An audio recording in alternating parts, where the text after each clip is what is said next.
Hello everyone, welcome to Boards Made Easy. I'm Bharti Kaushal and today we'll be doing the second chapter of Class 11 Political Science, that is Rights in the Indian Constitution. So in this chapter, we'll discuss all the rights that our Constitution has given to us as citizens of India. Okay, so before beginning the chapter, let's see what topics we are going to cover in this chapter. So first is the importance of rights. Importance of rights के अंदर क्या आएगा कि since we all are human beings, so our constitution says that all the people must have the right to live a dignified life, a life of their own choice.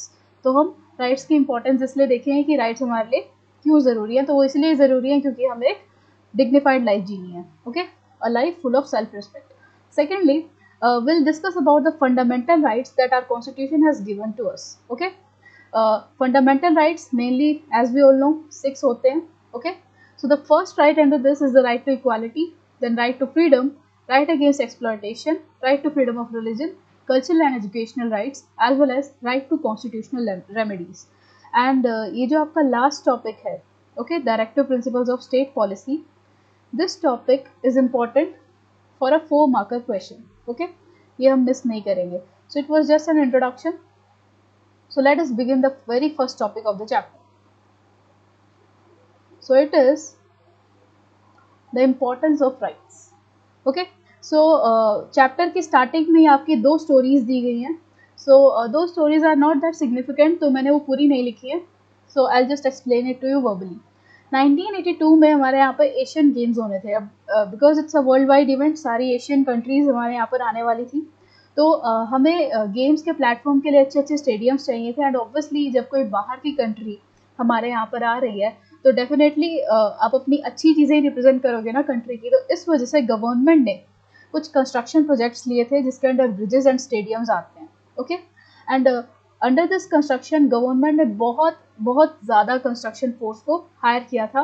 But the problem was कि construction workers की जो payment होती थी वो उन्हें बहुत कम दी जाती थी. अब कहने को ब्रिजेस बनाना is so risky, but at the same time they are paid less and similarly they were kept in very poor living condition.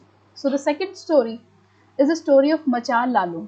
मचाल Lalung जो थे इन्हें 23 ईयर्स की एज में जेल में डाल दिया गया था बिकॉज ऑफ सम पेटिशन जिसके अंडर इनको ही वॉज फाउंड कि इन्होंने कोई वायलेंस की है. ओके, तो उस टाइम पे जब इनको जेल में डाला गया था तब ही वॉज मेंटली अनफिट.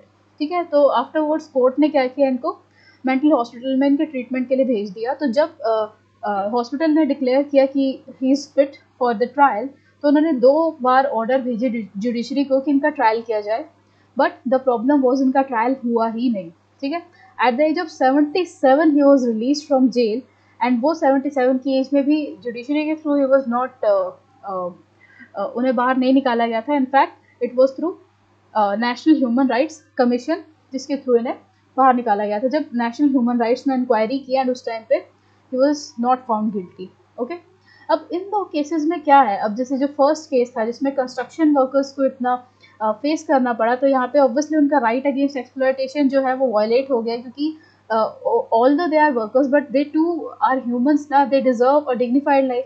तो वहाँ पर अगर इनको अच्छी लिविंग कंडीशन नहीं दी जाएगी या इनके काम का इनको अच्छा पेमेंट नहीं दिया जाएगा तो definitely it's a kind of forced labour. And secondly the story of Machal Lalung. इनके केस में क्या हुआ, इन्होंने अपनी आधी से ज़्यादा ज़िंदगी जो है वो जेल में निकाल दी, 54 ईयर्स. तो it's not a short time. तो इस वजह से हमारे कॉन्स्टिट्यूशन देखो क्या कहता है कि our constitution gives right to life and personal liberty to all the citizens. हमारे सभी सिटीजन्स को एक राइट दिया गया है जहाँ पे उनकी जो पर्सनल लाइफ है, लिबर्टी है, वो कोई उनसे छीन नहीं सकता. अब इन दोनों के केस में इनसे लिबर्टी छीन ली गई थी. तो बेसिकली ये एग्जाम्पल दिया ही इसलिए गया है हमें बताने के लिए कि देखो राइट्स की कितनी इंपॉर्टेंस है. नहीं तो हम यहाँ तो जुडिशरी के तले दब के रह जाएंगे या फिर गवर्नमेंट के एक्सप्लॉयटेशन के तले. Okay, so it gives every person the right to fair and speedy trial. अब मचाल लालुंग के केस में क्या हुआ, इनका ट्रायल हुआ ही नहीं क्योंकि ऑलरेडी जुडिशरी इतनी ओवरबर्डनड होती है विद ऑल द केसेस कि इनका केस कभी कंसिडरेशन में ही नहीं आया. ओके, तो एक तो सही टाइम पे ट्रायल होना बहुत ज़रूरी है. उसका भी कोई फ़ायदा नहीं है ना, ट्रायल तब हो रहा है जब इंसान ऑलरेडी जुडिशियल कस्टडी में मारा गया, उसका भी कोई फ़ायदा नहीं है. So the constitutional guarantee of rights against exploitation ensures justice. तो हमें जस्टिस सिर्फ कैसे मिल सकती है, जब हमारा राइट अगेंस्ट एक्सप्लॉयटेशन हमेशा बचा रहे. सो ये हमें इन्होंने दिखा दिया कि हमें राइट्स की इतनी ज़रूरत क्यों है। अभी जो नेक्स्ट टॉपिक आएगा ना, बिल ऑफ राइट्स का, इसकी 1 मार्क का डेफिनेशन बहुत ज़्यादा ज़रूरी है। Okay, so from the point of view of 1 mark, you should not miss it. Bill of Rights.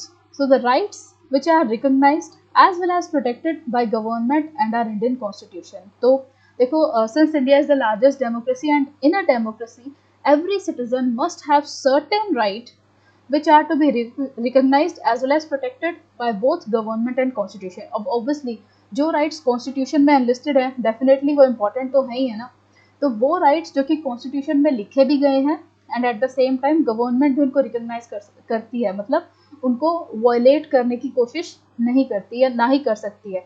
And अब इसका फंक्शन क्या है, ये इम्पॉर्टेंट है, that it prohibits government from acting against the individual rights and ensures a remedy in case there is a violation of right.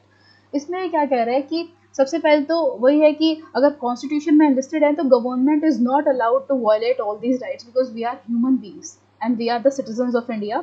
So at the same time it also ensures a remedy in case they are violated. ये remedy word नहीं छोड़ना है, this is very important, कि हमें ये remedy देते हैं in case there is a violation of right, and that remedy is the right to constitutional remedies, जिसके अंडर हमारा अगर कोई भी फंडामेंटल राइट वायलेट होता है तो we can go to Supreme Court directly or we can go to High Court as well. So now you would say हम अपने राइट्स किससे प्रोटेक्ट करेंगे? जो हमने कहा कि कॉन्स्टिट्यूशन हमारे इन राइट्स को प्रोटेक्ट करता है, किससे प्रोटेक्ट करने की जरूरत है? तो फर्स्ट आंसर तो हमारा मिल गया कि गवर्नमेंट कई बार क्या होता है अपनी एक्सरसाइज में इंडिविजुअल राइट्स को अंडरमाइन कर जाती है। ठीक है, जैसे सपोज मे बी कोई ऐसा लॉ बना रही है जो इंडिविजुअल राइट्स को खतरे में डाल रहा है, या अब जैसे अगर प्रोविजन लग जाते हैं, इमरजेंसी की प्रोविजन है, वहाँ तो गवर्नमेंट आपका फंडामेंटल राइट ले ही सकती है। ओके, तो इन सब चीज़ों से बचाने के लिए हमारा कॉन्स्टिट्यूशन हमें क्या देता है? एक रेमेडी देता है। Similarly some other person can also take away your right. Suppose अगर कोई आपके फ़ोन से कुछ आपकी इन्फ्लुएंशियल इन्फॉर्मेशन अपने फ़ोन में ट्रांसफ़र कर ले तो आपका राइट टू प्रिवेसी हर्ट हो रहा है। तो ठीक है, हम या फिर मे बी कोई पर्सन जो है वो आपको स्टैब कर दे, तो इस केस में क्या है कि आपका जो right to life and personal liberty है वो वायलेट हो रहा है। तो हमें दूसरे इंडिविजुअल से भी अपने फंडामेंटल राइट्स बचाने हैं and eight the same time हमें अपने गवर्नमेंट से भी फंडामेंटल राइट्स बचाने हैं, क्योंकि गवर्नमेंट भी कई बार अपने एक्सरसाइज में हमारे फंडामेंटल राइट्स को छीन लेती है। ओके, सो तो बिल ऑफ राइट्स का फंक्शन ही यही है कि ये रेमेडी प्रोवाइड करते हैं, okay, in case there is a violation of right. So guys, this was just an introductory video. Stay tuned for the next video. In the next video we'll be discussing the whole chapter in detail. Thank you.